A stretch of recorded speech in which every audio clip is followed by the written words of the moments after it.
10 unseen Mithila folklore tales that shaped Indian culture. क्या हो अगर प्राचीन भारतीय परंपराओं की असली कहानी सिर्फ बड़े बड़े ग्रंथों में नहीं बल्कि मिथिला के एक गांव की लड़की के भुलाए गए वादे में छिपी हो? और क्या हो अगर त्योहारों के दौरान दरवाजों पर बनाए जाने वाले सुंदर जटिल पैटर्न्स सिर्फ कला न हो बल्कि एक गुप्त भाषा हो, एक पवित्र जादुई समझौता जो पीढ़ियों से मां अपनी बेटी को सिखाती आ रही है, जमीन पर बनाई गई एक जीती जागती प्रार्थना। सदियों से मिथिला का प्राचीन राज्य, देवी सीता और राजा जनक की भूमि एक सांस्कृतिक पावर हाउस रहा है जो उपमहाद्वीप के केंद्र में एक धड़कता हुआ दिल है।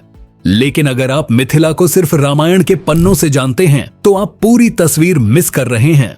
यहाँ लोक कथाओं का एक पूरा खजाना है जो सतह के ठीक नीचे छिपा हुआ है। कहानियां जो इस जमीन को सींचने वाली महान नदियों की तरह बहती हैं, जिन्होंने चुपचाप भारतीय संस्कृति के ताने बाने को आकार दिया है।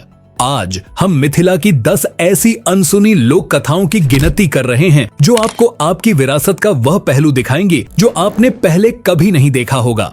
10. The legend of the Mithila पाग। शुरुआत करते हैं एक ऐसे सम्मान के प्रतीक से जिसे आप आज भी देख सकते हैं। पाग एक अनोखी पगड़ी जो मिथिला में गहरे गर्व और गहन सम्मान का प्रतीक है। लोक कथा कहती है कि इस परंपरा का जन्म एक शाही फरमान से हुआ था। मिथिला के प्राचीन राजा अपने सबसे बहादुर योद्धाओं और सबसे प्रतिभाशाली नागरिकों को सम्मान के अंतिम चिन्ह के रूप में पाग प्रदान करते थे। लेकिन यह प्रतीक इतना शक्तिशाली था कि यह महल तक सीमित नहीं रह सका और पाग हर आदमी के जीवन का एक अनिवार्य हिस्सा बन गया। आम आदमी के लिए एक ताज। इसका रंग भी आपको एक कहानी बताता है। शादी के दिन दूल्हे के लिए एक चमकदार लाल, मेहमानों के लिए एक गरम पीला और सम्मानित बुजुर्गों के लिए एक सरल गरिमापूर्ण सफेद। यह परंपरा जो शाही मान्यता की एक लोक कथा में निहित है, इतनी महत्वपूर्ण हो गई कि इसे 2017 में एक भारतीय डाक टिकट पर अमर कर दिया गया, जिसने एक स्थानीय कहानी को विरासत के एक राष्ट्रीय स्तर पर मान्यता प्राप्त प्रतीक में बदल दिया। 9. The village tale of Madhubani's origin. आपने मधुबनी आर्ट तो देखी ही होगी, है ना? वह वाइब्रेंट जटिल रेखाएं भारतीय विरासत का एक ग्लोबल सिंबल बन गई हैं, जो टोक्यो से न्यूयॉर्क तक की गैलरीज में पाई जाती हैं। लेकिन इसकी उत्पत्ति की कहानी बिल्कुल शुद्ध स्थानीय लोक कथा है।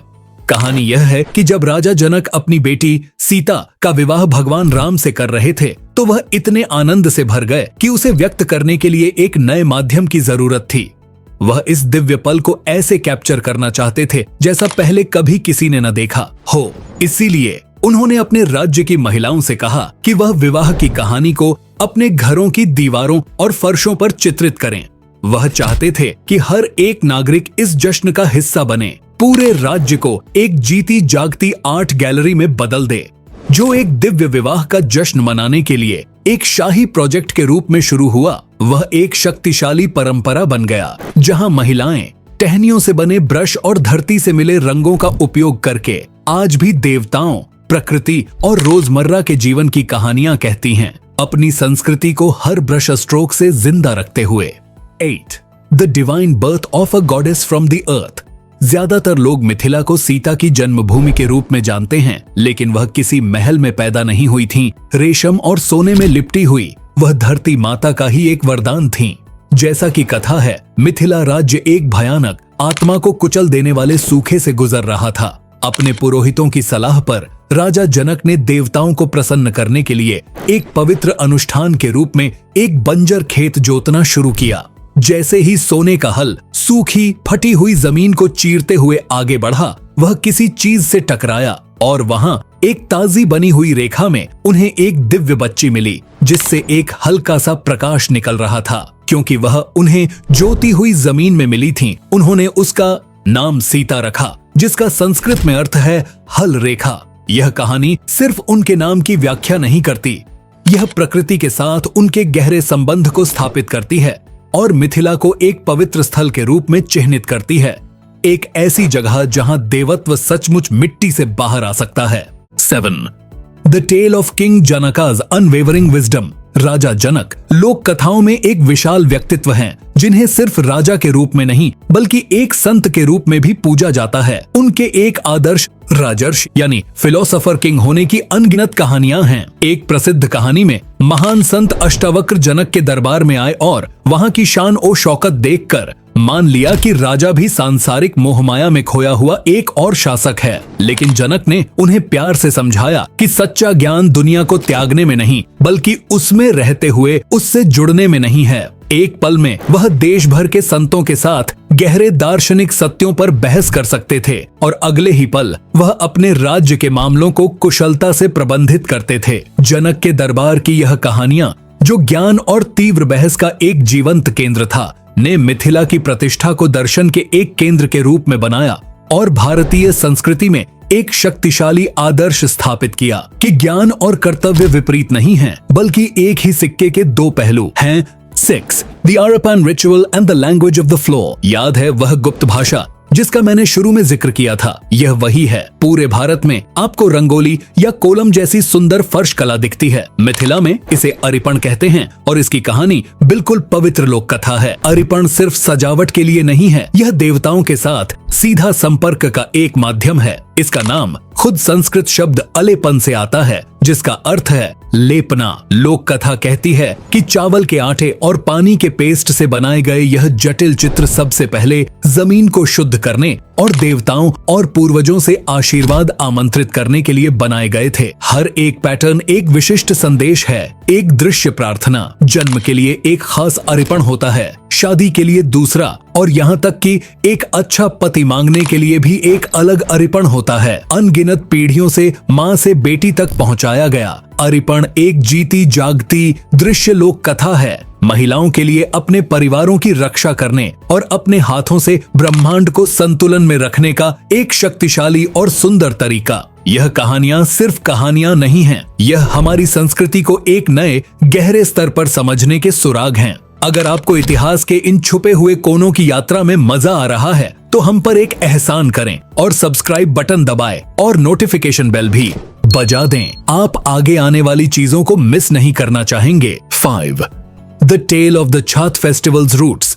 छठ पूजा सूर्य देव को समर्पित प्रसिद्ध त्योहार अपनी सबसे गहरी और प्राचीन जड़ें मिथिला के किसान समुदायों में रखता है। जबकि विद्वान इसके शास्त्रीय उत्पत्ति पर बहस करते हैं, लोक कथाएं इसे सीधे जमीन और जीवन चक्र से जोड़ती हैं। गांव की कहानियां कहती हैं कि त्योहार मिथिला के सबसे पहले लोगों के साथ शुरू हुआ, जो अपनी फसलों, गर्मी और अपने अस्तित्व के लिए पूरी तरह से सूरज पर निर्भर थे। वह कहते हैं कि यह त्योहार एक सरल दिल से धन्यवाद के रूप में शुरू हुआ। यह प्राचीन किसानों द्वारा सूर्य देव और उनकी बहन छठी मैया को उस जीवन दायिनी ऊर्जा के लिए धन्यवाद देने का एक गंभीर वादा था, जो उन्हें बनाए रखती थी। यह लोक उत्पत्ति बताती है कि त्योहार शुद्धता, उपवास और पहली फसल को स्रोत को वापस अर्पित करने पर इतना जोर क्यों देता है। यह एक ऐसी परंपरा है जो लोगों और प्रकृति के बीच एक गहन सामंजस्य को दर्शाती है, एक आध्यात्मिक अनुबंध जो हर साल नदी के किनारे नया किया जाता है। 4.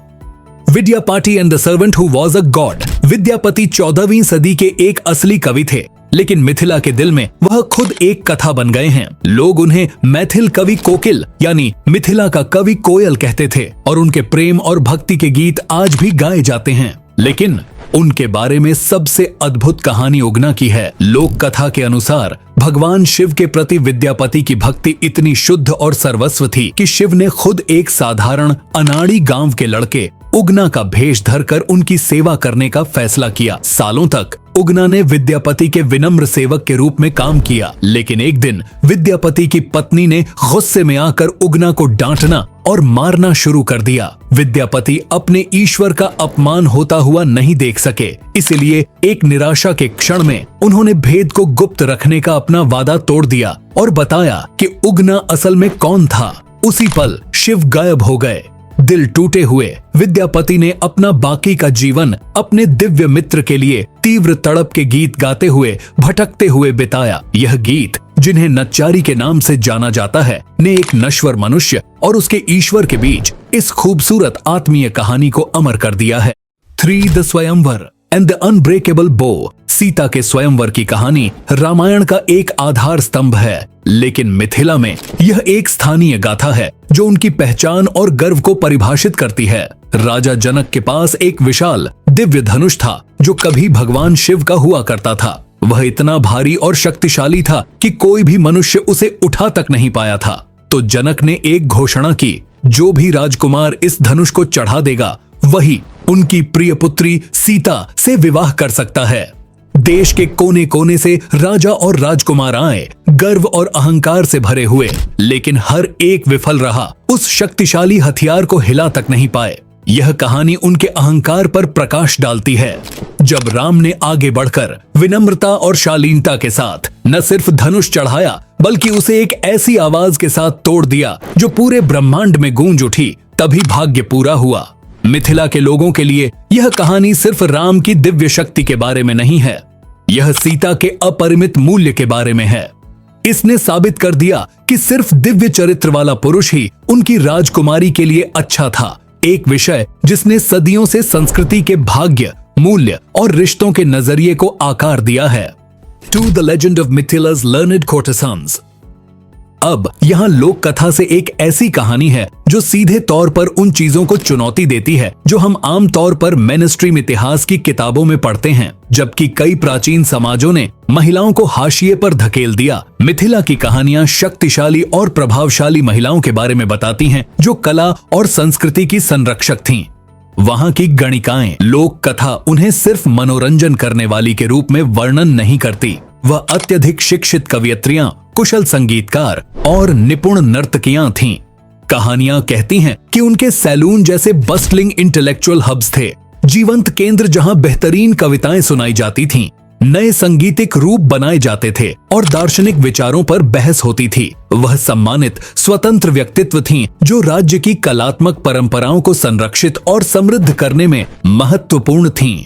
यह कहानियां प्राचीन भारत में महिलाओं की भूमिका का एक दिलचस्प वैकल्पिक दृष्टिकोण प्रस्तुत करती हैं, यह सुझाव देते हुए कि मिथिला में संस्कृति ऐसी चीज थी जिसे सभी पुरुष और महिलाएं समाज के हर कोने से मिलकर बनाते और बनाए रखते थे। One the legend of Raja Salhesh, the people's king.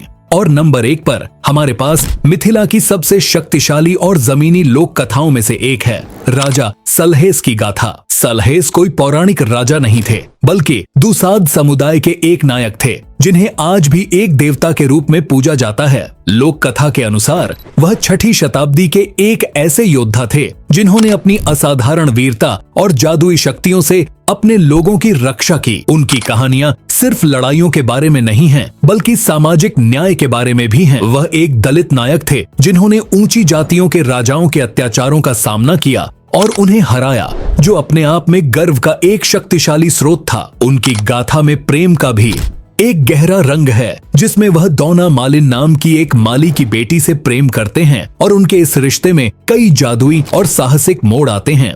आज भी मिथिला के कई गांवों में आपको हॉर्स पर सवार राजा सलहेस की मूर्तियां मिलेंगी जो गांव के रक्षक के रूप में स्थापित हैं। उनकी कहानी इस बात का सबसे बड़ा सबूत है कि संस्कृति केवल महलों में नहीं बनती, यह हाशिए पर पड़े लोगों के संघर्षों, उनकी आशाओं और उनके नायकों के गीतों से भी जन्म लेती है और भारतीय संस्कृति के ताने बाने को सबसे मजबूत धागे प्रदान करती है। धरती से एक देवी के चमत्कारी जन्म से लेकर गांव के भूत प्रेतों की फुसफुसाती कहानियों तक, मिथिला की लोक कथाएं याद दिलाती हैं कि संस्कृति कोई धूल भरा स्मारक नहीं है, यह जिंदा है, सांस ले रही है और लगातार बनाई जा रही है। यह 10 कहानियां एक ऐसी दुनिया की झलक है जिसने हमारी कला, हमारे सबसे पवित्र त्योहारों से लेकर हमारे सम्मान, ज्ञान और कर्तव्य के विचारों तक सब कुछ आकार दिया है। वह हमें सिखाती हैं कि इतिहास सिर्फ शक्तिशाली लोगों द्वारा नहीं लिखा जाता, इसे दीवारों पर माओं द्वारा भी चित्रित किया जाता है, दिल टूटे कवियों द्वारा गाया जाता है और आम लोगों के दिलों में संजोया जाता है। इनमें से कौन सी कहानी ने आपको सबसे ज्यादा हैरान किया और आपके इलाके की कौन सी ऐसी कम ज्ञात कहानियां हैं जो आपको लगता है कि सबको सुननी चाहिए? हमें नीचे कमेंट्स में बताइए। हम हर एक कमेंट पढ़ते हैं और आपके आइडियाज शायद इतिहास के छुपे हुए कोनों में हमारी अगली यात्रा को प्रेरित कर दें। देखने के लिए धन्यवाद और अगली बार तक एक्सप्लोर करते रहिए।